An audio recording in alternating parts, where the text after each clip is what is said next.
Hi, I'm Scott Feister, a computer science professor at California State University, Channel Islands. Miniature motion sensors are built into everyday devices from your phone to your watch. And I wanted to see how I could take inexpensive motion-related electronics with computer analysis to demonstrate topics from the course I'm teaching in dynamics. The topic of velocity at different points in a rotating object. This is interesting because students often think that a linear acceleration of any point on a spinning object should really be the same because the object is all the same thing, but it isn't. And since my students were assigned a project to do this kind of thing, I figured I should probably do a project too. So this is mine.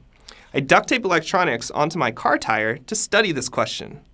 Like all cars, mine already has accelerometers somewhere inside of it, but not ones that I can place wherever I want on the tire and then record that data.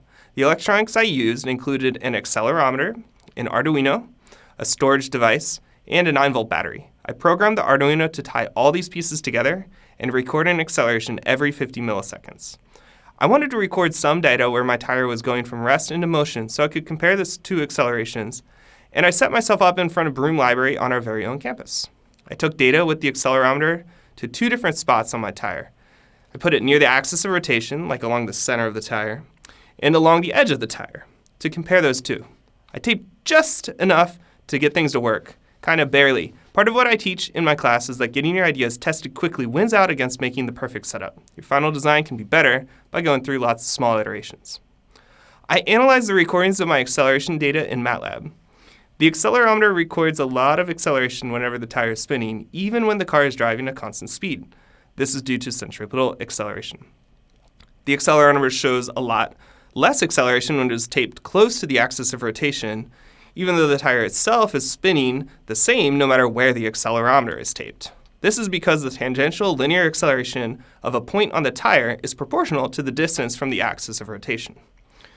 Towards the end, my battery flung off of my tire. Yeah, that's right. That's partly because I taped it on the outside of my tire, which means it experienced a lot of acceleration.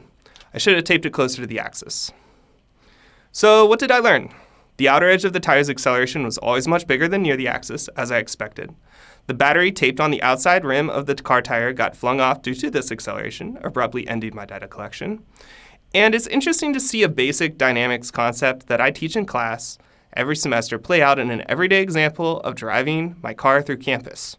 Being playful with serious technology can be a pathway to innovation.